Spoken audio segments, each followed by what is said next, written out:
अस्सलाम वालेकुम।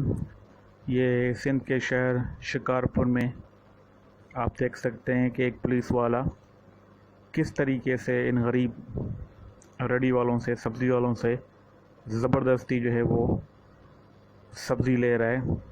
अब ये सारे भाग के यहाँ खड़े हुए हैं क्योंकि जब ये मेन बाज़ार जो यहाँ का है, जिसको हम टांगास्तान कहते हैं, वहाँ से इनको पुलिस वालों ने भगाया लॉकडाउन की वजह से। तो ये गलियों में आके खड़े होते हैं और यहाँ के करीब जो है लोग यहाँ से आके इनसे ख़रीदते हैं। अब इस पुलिस वाले को देखें, इसकी तोंद देखें, हराम का माल खा के किस तरीके से इसकी तोंद निकल आई है। अब एक से उसने टमाटर उठाए, अब दूसरे से ये जाके बैंगन उठा रहा है।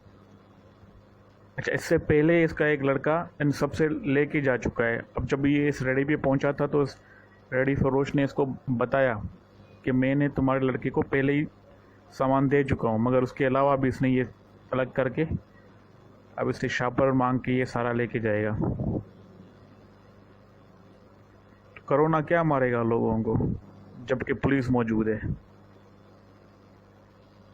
अब देखते ही हैं कि ये वीडियो वायरल होती है और ये एसपी शिकारपुर तक पहुंचती है और इसका क्या हशर होता है ये देखना पड़ेगा।